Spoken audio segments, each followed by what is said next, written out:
These are some notes on arithmetic tips for medicine dosage calculations. First of all, a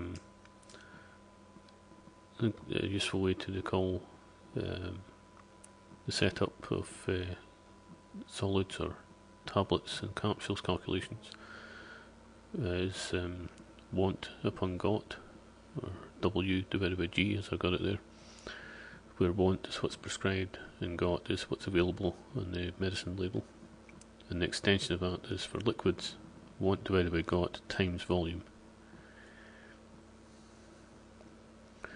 If you're changing units, for example, if you want or you're prescribed 0.5 grams and what is available is 750 milligram tablets, then we can't keep the units different. We've got to have the same unit, top and bottom. Normally, then you'd be multiplying something by 1,000. You might occasionally have to divide by 1,000, but most of the time you'll be multiplying by 1,000. So it's useful to note that that's the same as moving the decimal point 3 places to the right. In authentic world, the expectation is that you'll convert the bigger unit. So if you prescribed 0.5 grams and tablets weigh 750 milligrams, you should convert 0.5 grams to milligrams, not the 750 milligrams to grams. And happily, that is also the easier way to do it. So if we just have a quick look at that, 0.5 grams is the same as 0.5 times, well, G stands for gram, which is 1,000 milligrams. Multiplying by 1,000 is the same as moving a decimal point 3 places to the right. So imagine 2 more zeros in there. You see the point ends up after the second zero to give us 500 milligrams. Or we could say that 0.5 is a half, and a half times 1,000 is 500. Putting these zeros after the 5 doesn't change the value. 0.5 is the same in value as 0.500. You can add as many zeros after as you want, it won't change the value.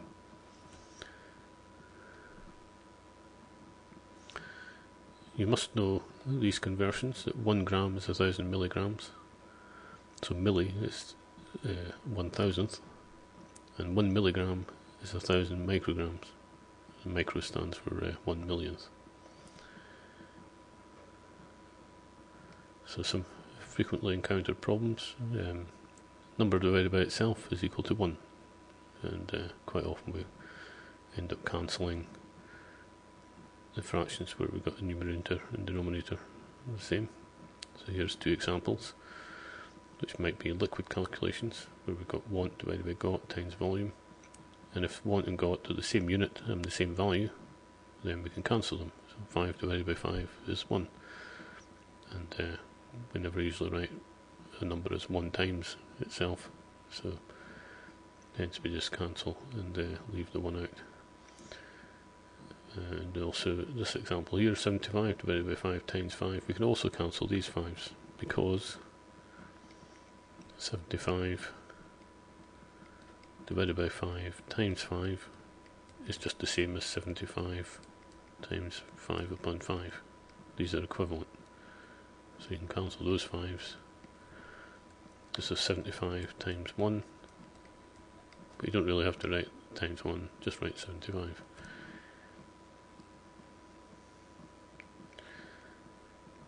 Next point, a number divided by 1 is always equal to itself. So when you see 2 divided by 1, make sure you read that or interpret that correctly.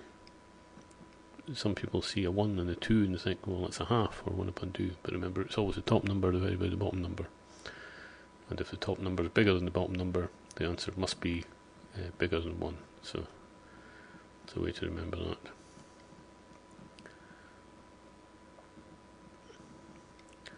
Next point, if we're doing a tablet calculation and the numerator is smaller than the denominator, then you can almost certainly say that the answer is going to be half a tablet, because it's the only fractional answer there is. You only ever prescribe half a tablet as a fraction. Okay, you may have a whole number in addition to that, but the only fractional part of a tablet would be a half. We can also double check that. So in this example, 12.5 divided by 25, we can double check by multiplying 12.5 by 2 to see if we get the denominator, and if we do, then we know this must be a half. So 12.5 times 2, we can check quickly.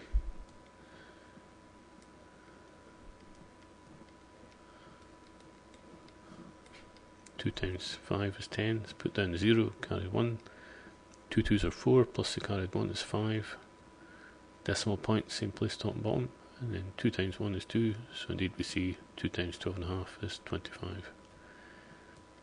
So this was indeed a half.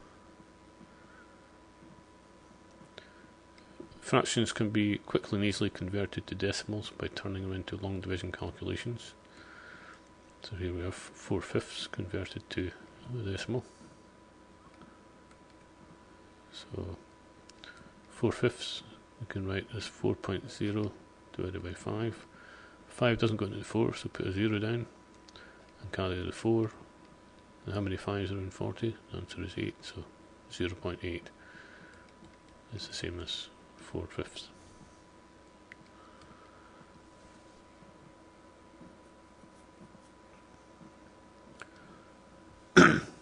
Each decimal number that's less than 1 represents a simple fraction. So, for example, 1/10 is 0.1, 2/10 is 1/5, which in turn is 0.2, 5/10 is a half, which is 0.5.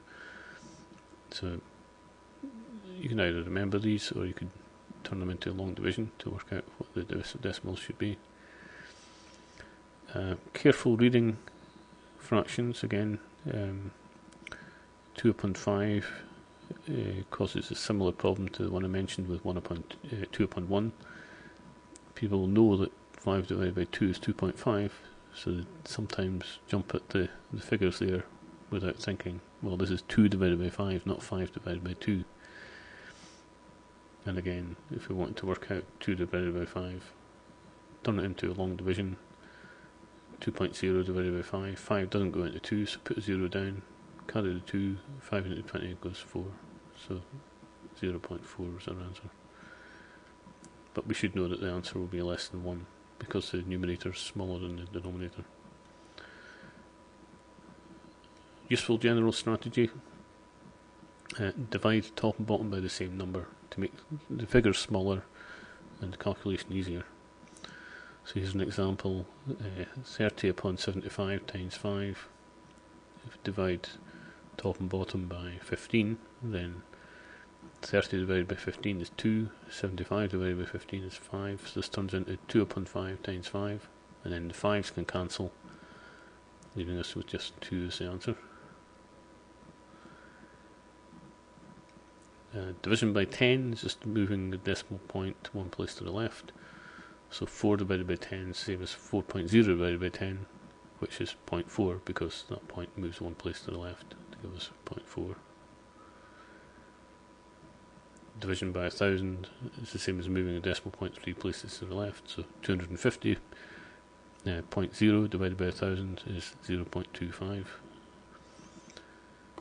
And again, multiplication by 10 is the same as moving the decimal point one place to the right, so 21.5 times 10 is 215. If we've got a decimal top and bottom, so for example 2.6 divided by 1.3, if we multiply top and bottom by 10, because we've only got one decimal place, then that becomes 26 upon 13. Or if we've got two decimal places, multiply top and bottom by 100. So the decimal points both move right 2 places, giving us 2 whole numbers.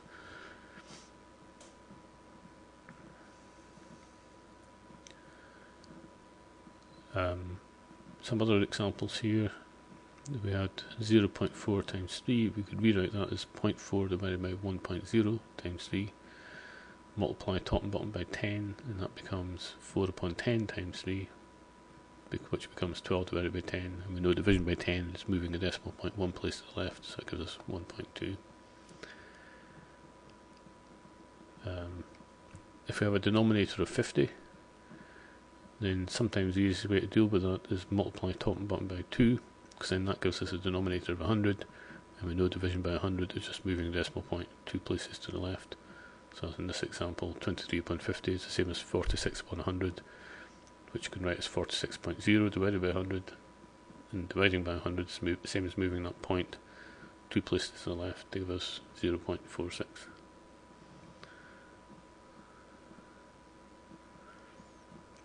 IV calculations in a authentic world. Main points to note, there are 2 stages to the calculation, and in each stage we must round to the nearest whole number. And the stage 2 calculation makes use of the stage 1 result as its numerator, and then that's divided by 60 upon the drops per mil figure. And there's an explanation there of why we need that.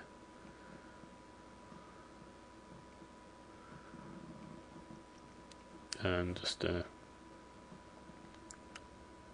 further point there, if there's a 0.5 for example on the screen, don't copy it as just 0.5, always include the leading 0. And just reiteration of that earlier point about unit conversion.